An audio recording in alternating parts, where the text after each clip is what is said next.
continue our London Underground series, this time going to the District Line, which is a fascinating part of London's Underground, representing the southern half of what used to be the Inner Circle and one of the oldest sections in the whole system. Since it first opened as the District Railway back in 1868, this line has become a hotspot for ghost stories, urban legends, and all sorts of spooky tales. What makes it even more intriguing is its cut-and-cover construction method. This technique involved digging up large areas of London's ancient soil, often disturbing old burial sites, medieval plague pits, and forgotten church foundations. Because of this archaeological upheaval, many parapsychologists believe that these disruptions are why so many strange occurrences have been reported along the route. They argue that when you disturb the dead, it can lead to a kind of restless history. That's an interesting theory. Do you agree with them? Our research for this video has taken us into all the ghost sightings and eerie stories tied to the District Line. We also looked at some historical traumas associated with it, and how these tales fit into their larger social and environmental backgrounds. So buckle up, it's going to be a spooky ride. To understand why there are so many hauntings along the District Line, we discovered they are pretty much tied to the ground it runs through. Unlike the deep underground tube lines that slice through London's clay, the District Line was built just beneath the surface. Back in the mid to late 1800s, as they expanded the railway through East London and into the city, they had to clear out a bunch of crowded areas. This led to some surprising finds. Huge burial sites that weren't even on anyone's radar. Aldgate and Aldgate East stations are pretty fascinating when you think about it. They're not just your average train stops. They're right on the border of the city and the East End, sitting on some of London's most crowded and historically charged ground. Even though Aldgate East looks pretty plain at first glance, it's actually known among staff and ghost hunters as the spookiest station in the whole network. It's got a reputation for being haunted, which definitely adds to its charm. One of the most talked about modern sightings at Aldgate involves an electrician who had a near-death experience back in the late 20th century. While he was doing some maintenance work near the train tracks, he slipped and accidentally touched a live rail. The voltage is reported to be between 20,000 and 22,000 volts, which resulted in a huge electrical shock that knocked him out cold. Incredibly, this electrician walked away with just a few minor bruises on his forehead. But what really adds to the story is what his co-workers claimed they saw during the incident. They said that just before he fell, they spotted a glowing, ghostly figure of an old woman hovering over him. Some even described her as gently stroking his hair in a way that felt comforting and maternal. This mysterious figure has become known as the Spectral Lady, or the Old Woman of Aldgate, and she's now part of the Underground's intriguing folklore. People are still debating whether she was some kind of guardian spirit who saved his life, or if she was actually a sinister presence that caused him to slip in the first place. Aldgate isn't just known for its ghostly sightings, it's also a hotspot for some creepy sounds.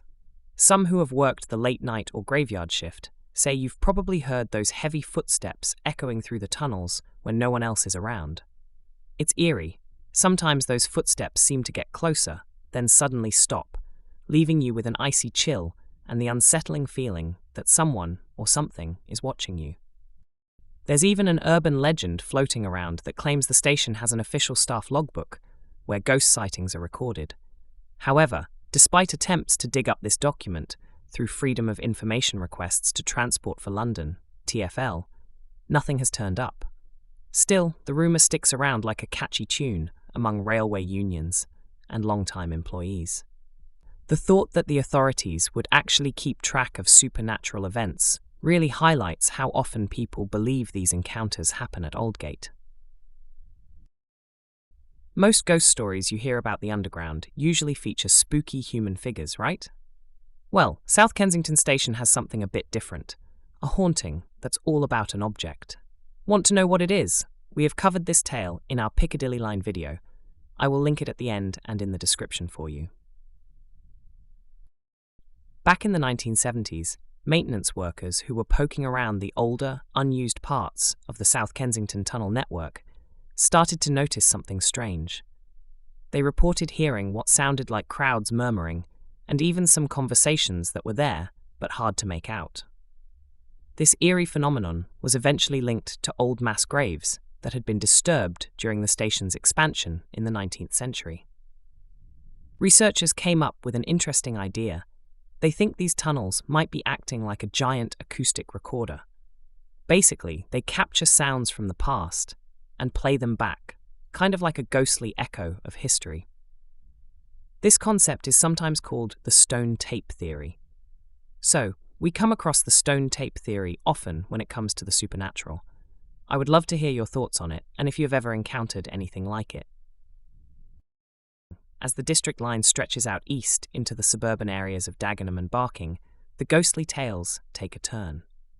Instead of just echoes of the past, you start running into some seriously lively and interactive hauntings. It's like stepping from a history book into a spooky adventure. Becontree Station, which opened back in 1932 as part of the electrified line to Upminster, is known for having one of the creepiest ghost stories on the network, the Faceless woman. Staff and passengers have reported spotting a woman with long blonde hair in a white dress, just hanging out on the platform during late-night hours. One particularly chilling incident happened in 1992 when a station supervisor was working alone in his office. He heard his door rattling like crazy several times. Curious and a bit freaked out, he went to check it out and found himself face to face with the blonde woman on the stairs. But here's where it gets really eerie. When she turned to look at him, he realized she had no facial features at all. No eyes, no nose, no mouth, just a smooth, blank face. Afterward, he learned that other staff members had experienced similar encounters, creating a lingering sense of unease that still hangs over the place today. Some local historians think this ghost might be connected to a tragic train crash at the station in 1958. They suggest that her facelessness symbolizes how someone can lose their identity in an instant due to sudden tragedy. Barking Station is a key spot for the District Hammersmith and City and London Overground lines, and it's got quite the spooky vibe going on. Just a stone's throw away on Longbridge Road is the Spotted Dog Hotel, which has transformed from a hotel into a pub. This place has been a gathering spot for railway workers for ages. Now, here's where it gets interesting. The pub is said to be haunted by Edward Maynard, its first landlord.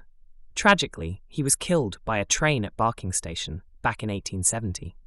Apparently, Edward had trouble hearing and didn't notice an oncoming train while he was on the tracks. Legend has it that his spirit still hangs around the pub, following his old employees when they return for a drink. But that's not all. Staff members have reported seeing the ghostly figures of a young girl and boy after hours. One spine-tingling story comes from an alarm engineer who was in the pub's basement in 2009.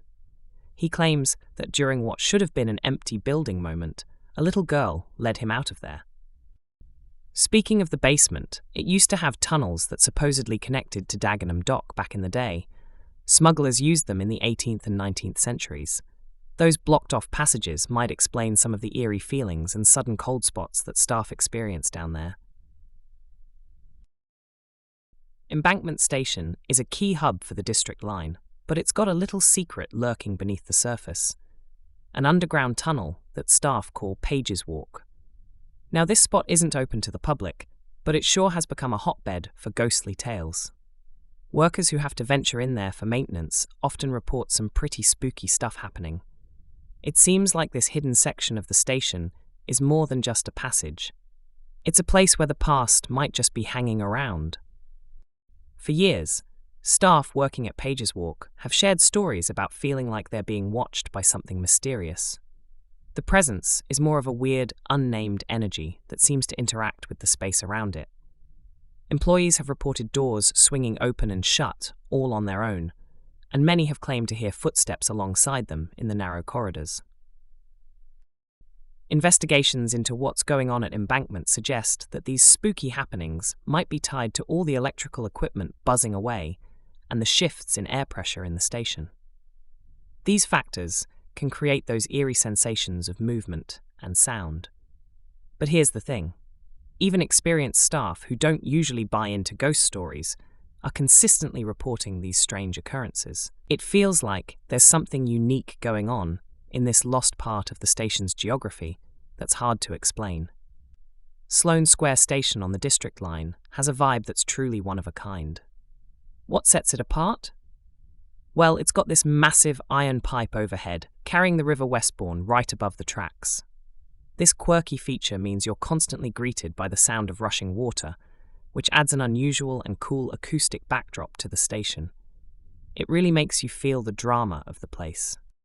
On April 5th, 1960, Sloane Square became the backdrop for a heartbreaking event that still resonates today. Peter Llewellyn Davies, one of the real-life inspirations behind J.M. Barrie's Peter Pan, tragically took his own life by stepping in front of a District Line train. Throughout his life, he grappled with being seen as the boy who wouldn't grow up, and many view his death at the station as a desperate attempt to escape that overwhelming identity. Sloane Square has its share of history, and not all of it is pretty. Back on November 12, 1940, a powerful German bomb hit a train at the station, completely wrecking the ticket hall and tragically taking the lives of 37 passengers. The aftermath was a chaotic scene filled with rubble, and rescue workers described it as utter devastation. This incident left a lasting mark, much like another tragic event at Bank Station in 1941 that claimed 56 lives. People often say there's an emotional imprint on these places. If you're someone who's sensitive to the vibes of historical trauma, you might even hear echoes of panic and screams, or feel the blast's roar lingering in the air. It's a haunting reminder of what happened there, a piece of history that still resonates today. The District Line really stepped up during the Blitz, turning into a makeshift bomb shelter for tons of Londoners looking for a safe haven in those deep tunnels. At first, the government tried to keep civilians out of the stations, but with so many raids happening, it was impossible to stick to that rule. People needed a place to hide, and the underground became their refuge. Hiding out in the underground during the bombings was an overwhelming experience. Just imagine the smell of countless unwashed bodies, the lack of proper toilets, and the constant shaking of the ground from bombs dropping above. It was a stinky, tense situation that left everyone feeling on edge and traumatized. One of the most heartbreaking incidents happened at Bethnal Green in 1943, where a panic-driven stampede led to 173 people being crushed to death. This tragedy really highlighted how intense things were back then. Although Bethnal Green is part of the Central Line, and the full story is included in our Central Line video, which I will link in the description, you could hear echoes of that disaster all over the network. Crying kids and distraught women became common sounds even at District Line stations that served similar purposes. These haunting memories are a grim reminder that the underground, which was supposed to be a refuge from danger, turned into a place of death for many. The way the line was built, called cut and cover, means it's always digging up pieces of London's history, literally disturbing old graves and resting spots of those who came before us. This mix of unearthing the past, along with the intense trauma from the Blitz and the unique stress of being underground, has created a fascinating layer of history that feels like, even though we try to put the past behind us, it never really stays buried.